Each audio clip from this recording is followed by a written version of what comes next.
ও বৌমা, বৌমা, ও বৌমা। হ্যাঁ মা বলুন। তাড়াতাড়ি রেডি হয়ে নাও, তোমার ভাই এসেছে তোমাকে নিয়ে যাওয়ার জন্য। আচ্ছা ঠিক আছে মা।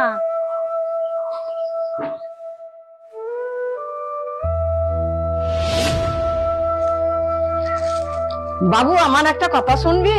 হ্যাঁ মা বলো। বৌমা বাবার বাড়ি যাবে, বৌমাকে মিষ্টি কিনে দিতে হবে না? বৌমার হাতে তো কিছু টাকাও দিতে হবে, দে না বাবা কিছু টাকা। আচ্ছা ঠিক আছে, এ নাও। আচ্ছা ঠিক আছে, আমি বৌমার হাতে টাকাটা দিয়ে আসি। বৌমা, ও বৌমা, তুমি বাবার বাড়ি যাবে না? মা আমি রুটি আর তরকারি বানিয়ে ফ্রিজে রেখে যাচ্ছি, আপনাদের সকালে খেতে সুবিধা হবে। আরে তুমিও সব বাদ দাও, আমার গায়ে এখন অনেক শক্তি আছে, আমি করে নিতে পারবো। আরে মা আমি আরো ভাবছি রাতে কি খাবেন সেটাও বানিয়ে রেখে যাব।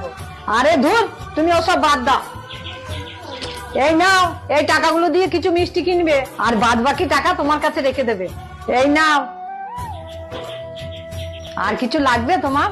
না না আর কিছু লাগবে না, আমার এটাতেই হয়ে যাবে। বৌমা, এটা তোমার নিজের বাড়ি, তোমার যা কিছু লাগবে আমাকে বলো, আমি এনে দেবো। মা এখন তো খুব গরম পড়ে গেছে, 2-3টে নাইটি হলে খুব ভালো হতো। এখানে কিছু টাকা আছে, যাওয়ার সময় দুটো নাইটি কিনে নিয়ে যেও। মা আমার টাকা লাগবে না, আমার জন্য 2টো নাইটি এনে দেবেন তাতেই হবে। ঠিক আছে বৌমা, তুমি যাওয়ার সময় আমি বাজার থেকে কিনে দেবো। আচ্ছা মা আমি তাহলে ব্যাগ গুছাতে যাই।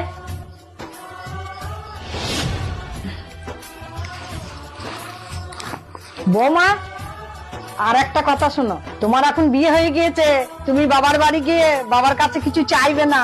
কিছু দরকার পড়লে আমার ছেলের কাছে ফোন করো, খবরদার তোমার মা বাবার কাছে কিচ্ছু নেবে না।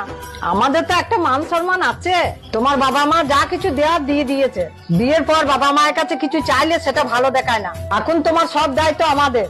মা আপনি ঠিকই বলেছেন, কিন্তু আজকালকার শ্বশুরবাড়ির লোকজন তো এরকমই হয়। মেয়েকে বিয়ে দেওয়ার পর বাপের বাড়ি থেকে এই ফ্রিজ দাও, এই টিভি দাও, এই এটা দাও ওটা দাও, কিন্তু আপনি তো বাকিদের মতো না, একদম অন্যরকম। আপনি তো আমাদের কাছ থেকে না টিভি না ফ্রিজ কোনো কিছুই যৌতুক নিলেন না। সবাই যদি ছেলে বিয়ে দিয়ে যৌতুক চায়, তাহলে ভালো মেয়ে কোথায় পাবে? শোনো মা, যৌতুক আর ভালো মেয়ে দুটো একসঙ্গে কোথাও পাওয়া যায় না। একটা মা বাবা তাদের সব থেকে দামি জিনিসটা আমাদের হাতে তুলে দেয়, তারা আবার কি দেবে? আমার তো মনে হয় এর থেকে মূল্যবান জিনিস আর কিচ্ছু হয় না। মা আপনার মতন তো সবাই ভালো মেয়ে চায় না, সবাই চায় ছেলেকে বিয়ে দিয়ে মেয়ের বাড়ি থেকে যৌতুক নেওয়া। আর কিছু মা বাবা তো যৌতুকের লোভ